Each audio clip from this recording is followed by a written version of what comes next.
बंधुओं व देशवासियों को तथा बीएसपी के सभी छोटे बड़े पदाधिकारियों, कार्यकर्ताओं एवं शुभ चिंतकों आदि को भी नव वर्ष सन 2026 की हार्दिक बधाई एवं शुभकामनाएं देती हूँ। साथ ही साथ ये नव वर्ष इन सभी की जिंदगी में अपार तरक्की व खुशहाली आदि लाए, कुदरत से ये भी कामना करती हूँ। इसके साथ ही अब मैं अपने जन्मदिन के संबंध में ये कहना चाहूँगी कि नव वर्ष के पहले महीने में ही आज के दिन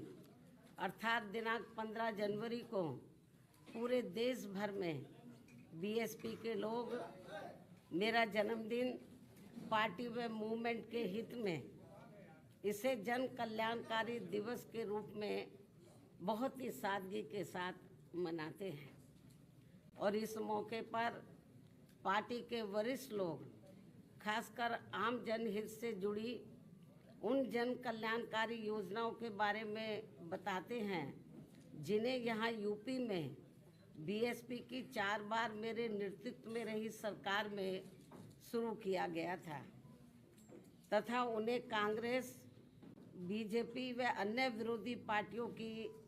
सरकारों की तरह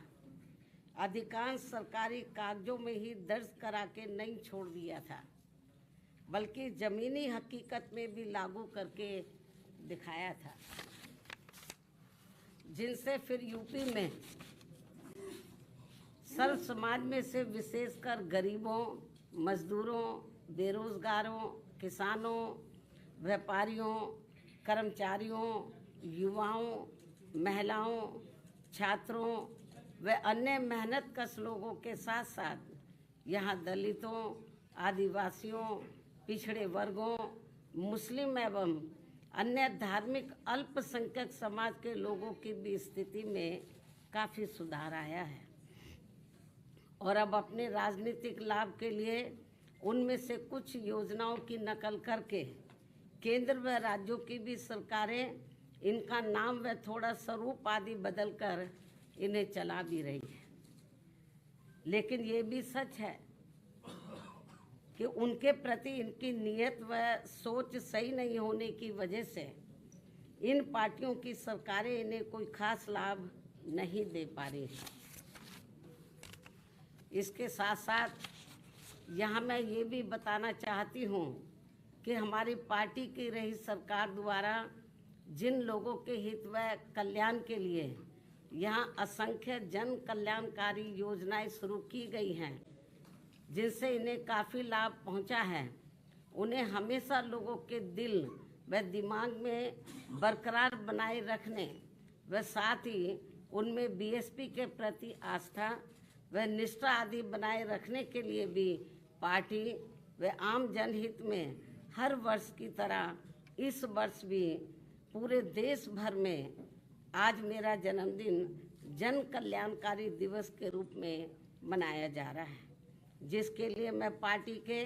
सभी लोगों का हार्दिक दिल से आभार प्रकट करती हूँ। साथ ही हमेशा की तरह आज भी मैं अपने जन्मदिन के मौके पर ये बताना जरूरी समझती हूँ कि हमारी पार्टी की रही सरकार ने देश में समय समय पर दलित एवं अन्य उपेक्षित वर्गों में जन्मे हमारे महान संतों, गुरुओं व महापुरुषों में भी खासकर महात्मा ज्योतिराव फूले, श्री छत्रपति शाहू जी महाराज, श्री नारायण गुरु, बाबा साहब डॉक्टर भीमराव अंबेडकर एवं मान्यवर श्री कांशीराम जी आदि को भी विभिन्न स्तर पर पूरा आदर सम्मान दिया है। और इनके नाम पर यहाँ अनेकों भव्य व ऐतिहासिक स्थल बनाए गए हैं तथा इनकी विशाल प्रतिमाएं लगाई गई हैं। साथ ही जनहित में अनेकों विशाल पार्क व गार्डन आदि भी बनाए गए हैं। इसके साथ साथ इनके नाम पर अनेकों नए जिले बनाए गए हैं तथा आम जनहित की भी असंख्य योजनाएं शुरू की गई हैं, जिनके अब अपने राजनीतिक स्वार्थ में विरोधी पार्टियों की सरकारें भी नकल कर रही हैं और जिनकी शुरू से ही इनके प्रति सोच व नियत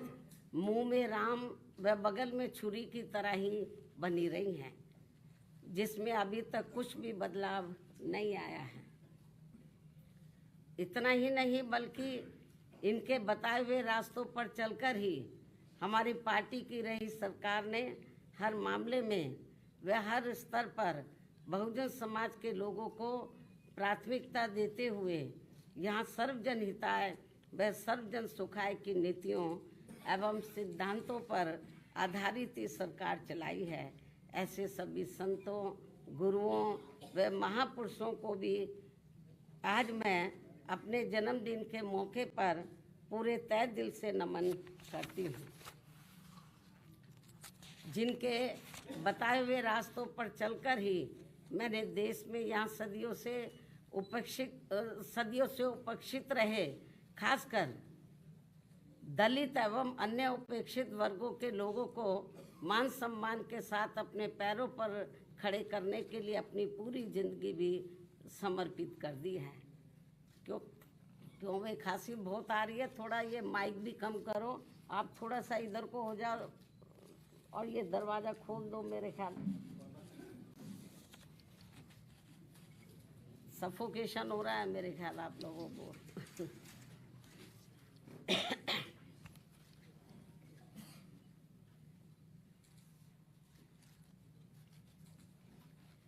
मैं आपको बता रही थी अभी जो हमारे संत गुरु और महापुरुष हुए हैं, जिन्होंने इस देश के खास तौर से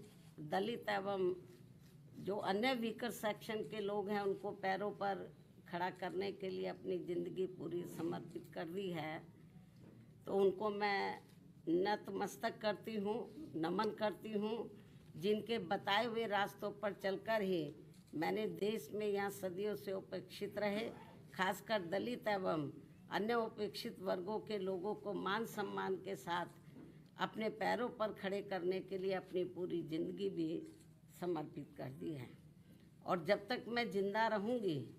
और यदि अभी तक की तरह मेरा स्वास्थ्य भी बराबर ठीक बना रहता है, तो तब तक मेरा इन वर्गों के हित व कल्याण के लिए निरंतर प्रयास व संघर्ष आदि जारी रहेगा। और इस मामले में ना तो मैं कभी झुकने वाली हूँ तथा ना ही कभी किसी के दबाव व लालच आदि में आकर अपनी पार्टी की मूवमेंट से पीछे हटने वाली हूँ, जिसके लिए बीएसपी के जन्मदाता एवं संस्थापक मान्यवर श्री कांशीराम जी ने अपनी पूरी जिंदगी समर्पित कर दी है। इतना ही नहीं बल्कि इन्होंने अपने जीते जी हर मामले में मुझ पर पूरा भरोसा करके वह मुझे अपना एकमात्र उत्तराधिकारी बनाकर इस पार्टी की संपूर्ण जिम्मेवारी भी मेरे कंधों पर सौंप दी है, जिसे मैं अपने जीते जी किसी भी कीमत पर पीछे नहीं जाने दूंगी, बशर्ते ईवीएम हमारी मुश्किलें और ज़्यादा ना बढ़ाता रहे। ये मैं अपनी पार्टी के लोगों को विश्वास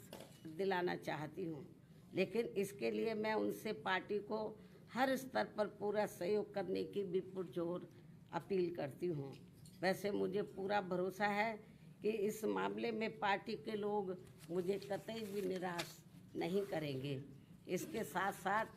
यहाँ मैं ये भी कहना चाहूँगी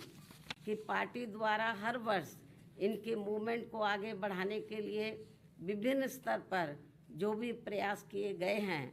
और इस दौरान जो भी उतार चढ़ाव आए हैं तथा विरोधियों द्वारा बीएसपी को कमज़ोर करने के लिए जो भी षड्यंत्र रचे गए हैं, तो इन सब का पिछले एक वर्ष का पूरा लेखा जोखा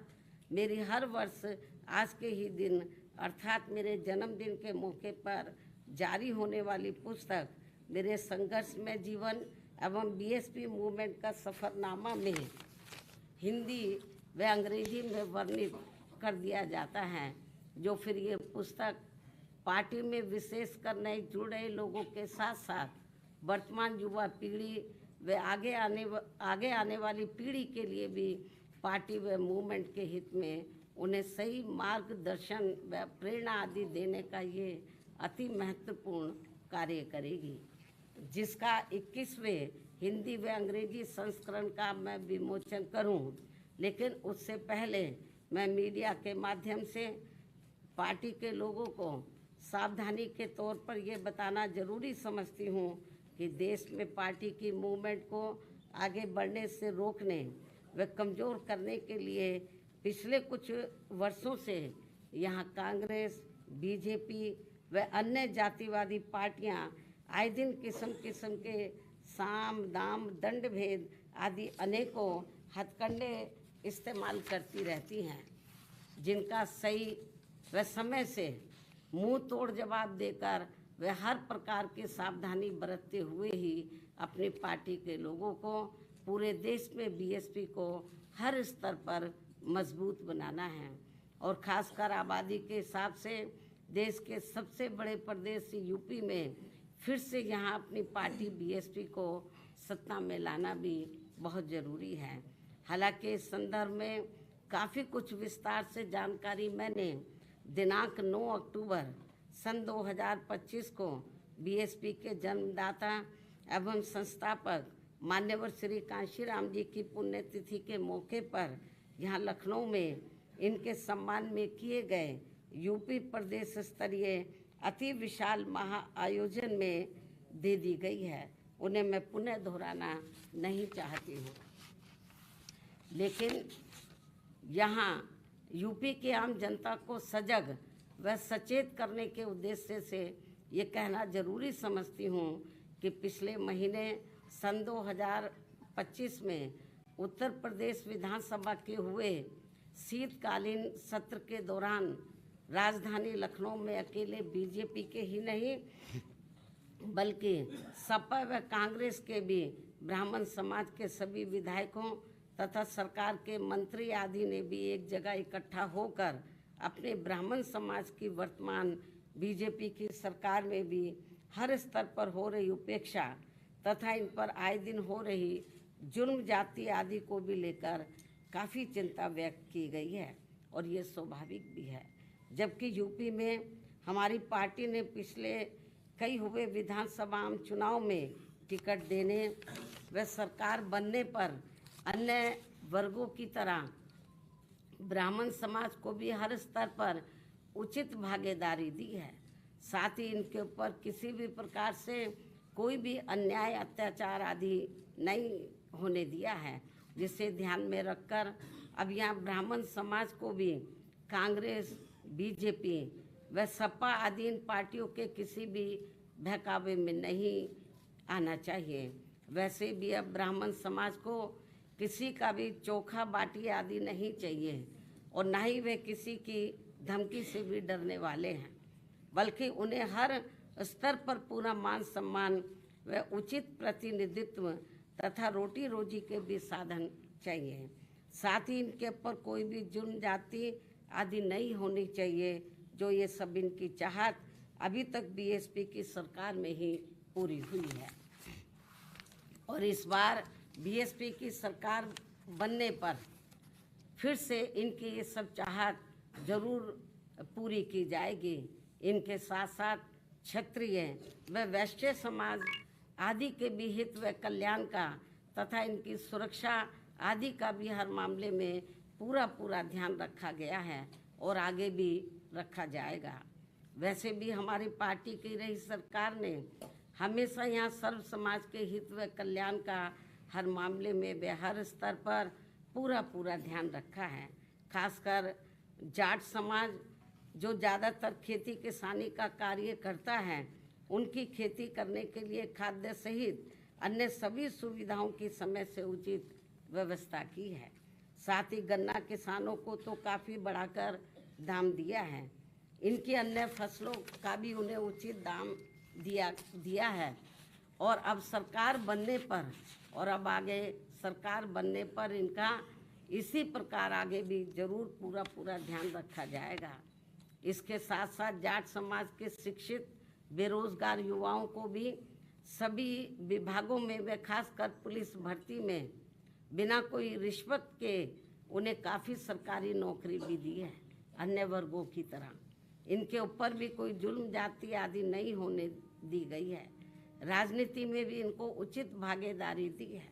और अब इनको भी अपने हित व कल्याण में बीएसपी से जुड़कर अपनी पार्टी बीएसपी की ही सरकार बनाना बहुत ज़रूरी है।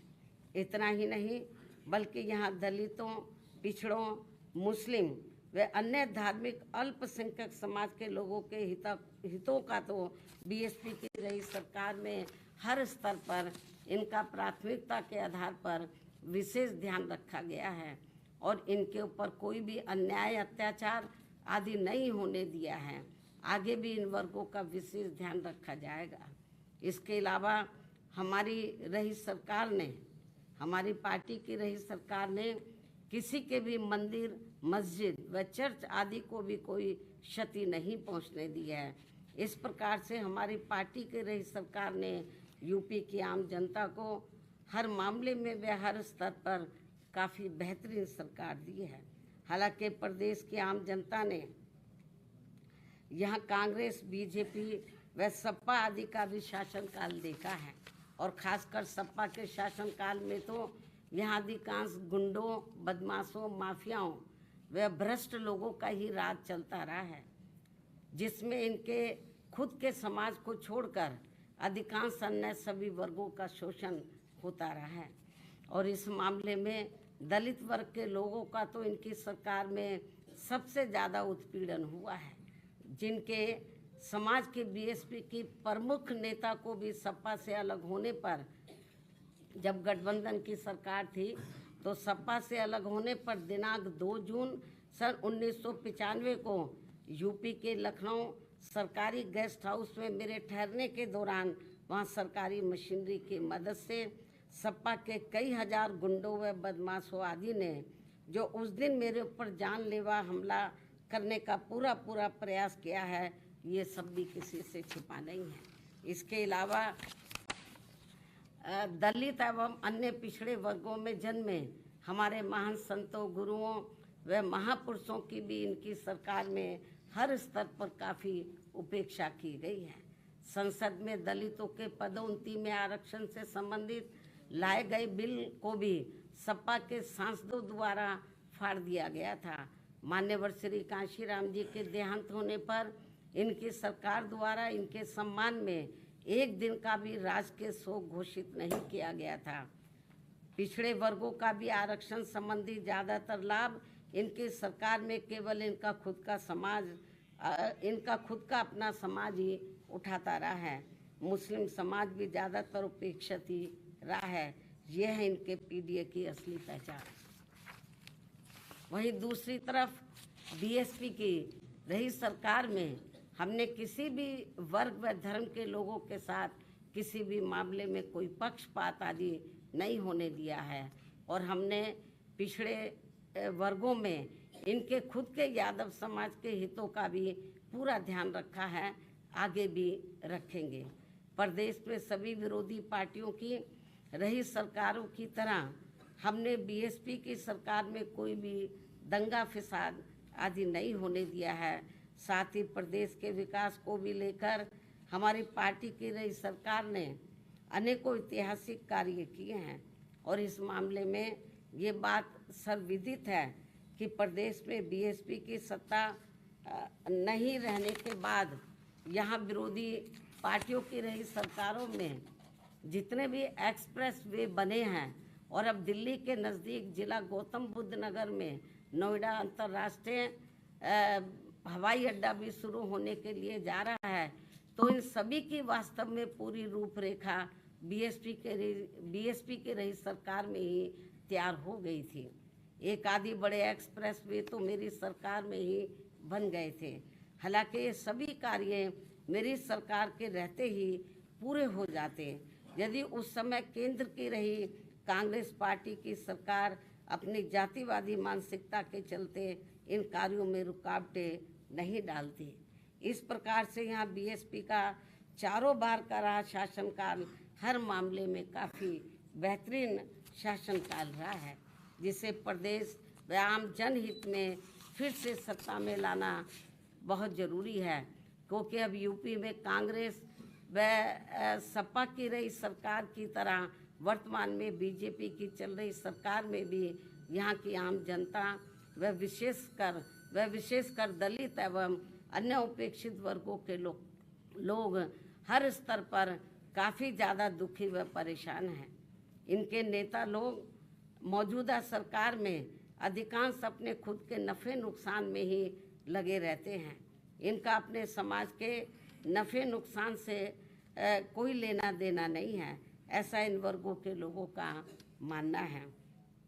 अभी भी प्रदेश में कानून व्यवस्था सपा की रही सरकार की तरह काफ़ी बिगड़ी हुई है। सरकार को बिना पक्षपात के काफ़ी सख्ती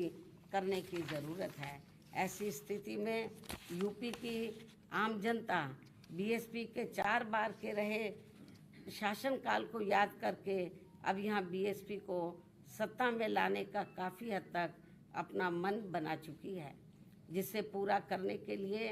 इस बार होने वाले विधानसभा आम चुनाव में मैं खुद भी कोई कसर छोड़ने वाली नहीं हूँ। ये मेरा पुनः वायदा है। और जब यूपी में इस बार होने वाले विधानसभा आम चुनाव में हमारी पार्टी की पूर्ण बहुमत की सरकार बन जाती है, जिसकी काफ़ी उम्मीद भी है, तब फिर हमारी पार्टी सन 2007 में पूर्ण बहुमत की बनी सरकार की तरह ही यहाँ हर मामले में व हर स्तर पर सर्वजन हिताय व सर्वजन सुखाय की नीतियों एवं सिद्धांतों पर आधारित ही सरकार चलाएगी। ये भी मैं यूपी की जनता को विश्वास दिलाना चाहती हूँ, जिसकी इस समय यूपी की जनता को व खासकर दलित एवं अन्य उपेक्षित वर्गों के लोगों को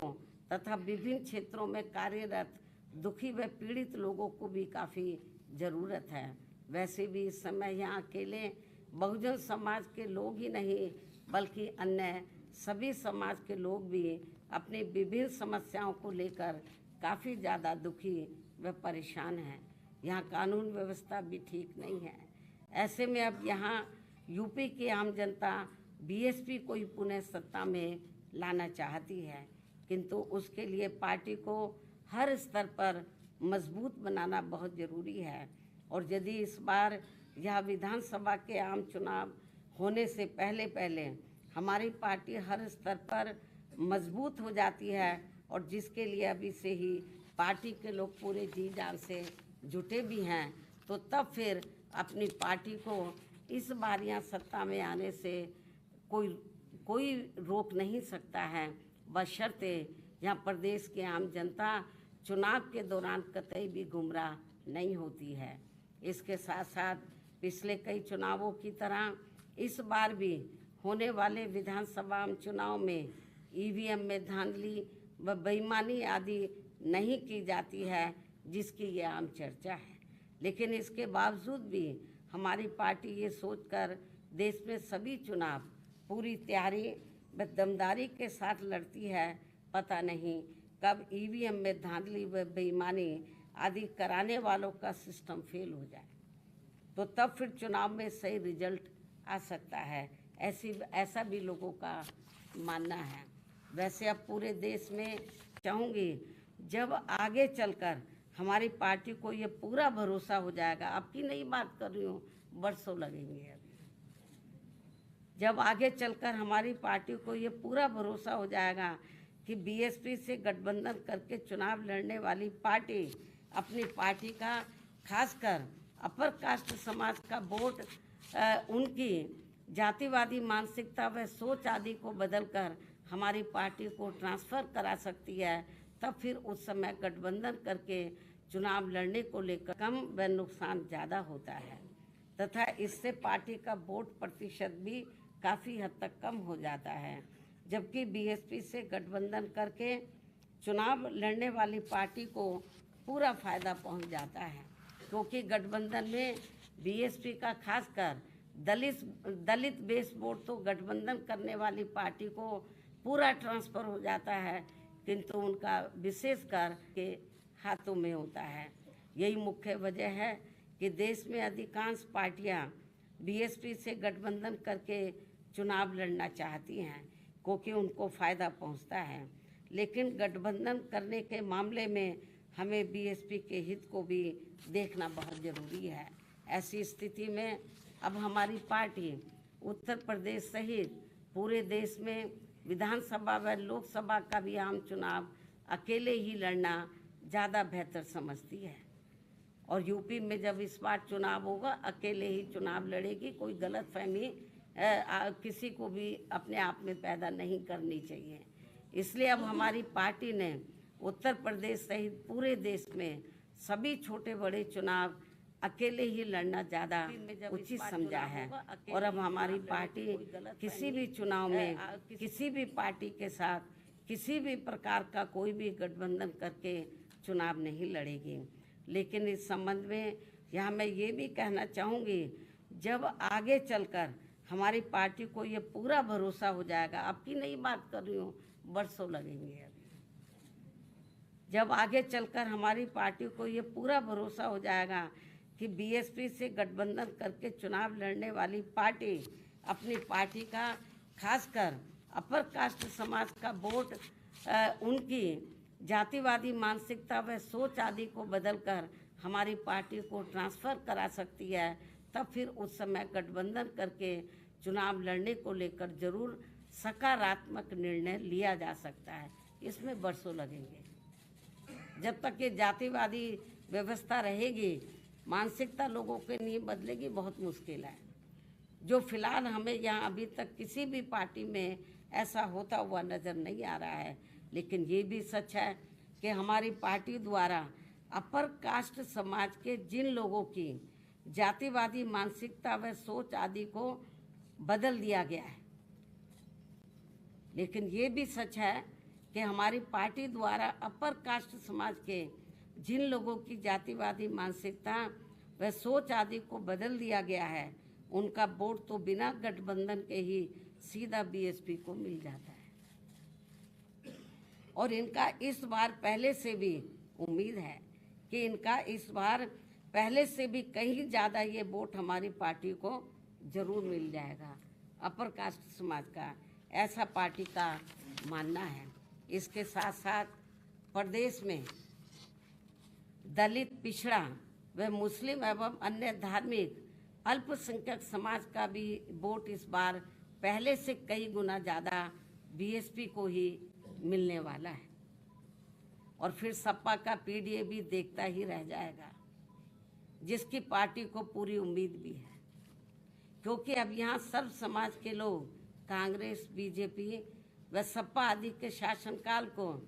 काफ़ी आजमा चुके हैं, जबकि बीएसपी का 4 बार का रहा शासनकाल हर मामले में व हर स्तर पर काफ़ी लोकप्रिय रहा है।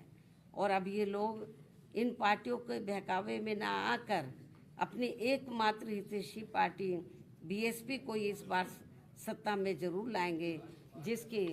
काफ़ी संभावना भी है। और ये कुछ ज़रूरी बातें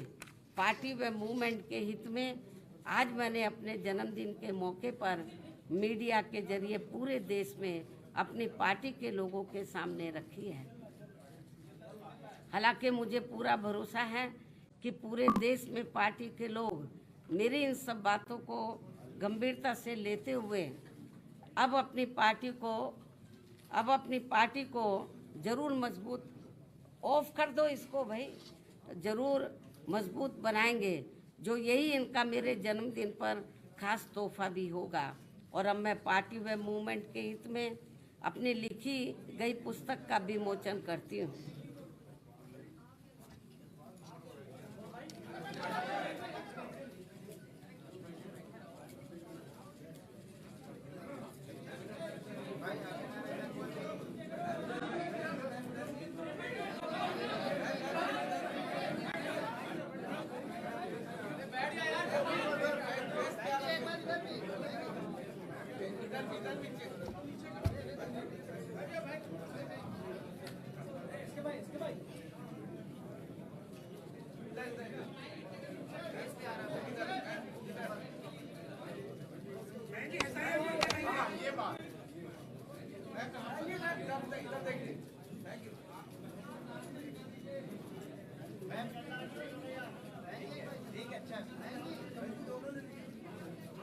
दोनों हाथ में ले लीजिए, दोनों ले लीजिए, दोनों किताबें ले लीजिए।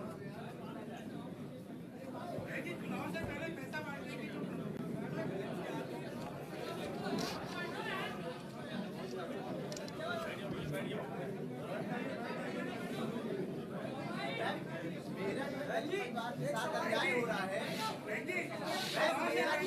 SIR में जो राज्य निर्वाचन आयोग और केंद्रीय निर्वाचन आयोग में जो 4 करोड़ के आसपास वोटों का डिफरेंस आया है, उस पर आप कुछ कहेंगे? इन्हीं जरूरी व खास बातों के साथ ही अब मैं मीडिया बंधुओं से मेरे जन्मदिन का केक व जलपान आदि लेने का भी आग्रह करते हुए अपनी बात यहीं समाप्त करती हूँ। धन्यवाद। जय भीम व जय भारत। यदि आप लोग कुछ पूछना चाहते तो पूछ सकते हैं, वरना मैं आपसे यही रजा लेता हूँ। 2 दलित परिवारों के साथ अन्याय हो रहा है, हत्या। इसके बारे में मैं ट्वीट के जरिए अपनी बात कह चुकी हूँ। आ जाओ।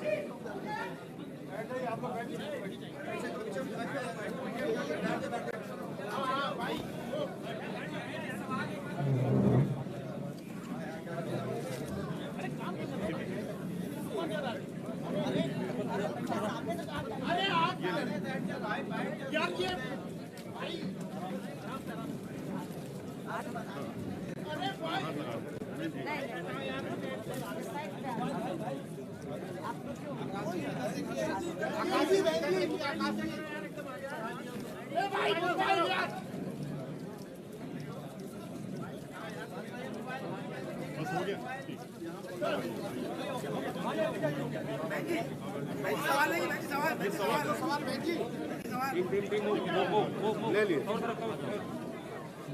पानी फेंक के दो।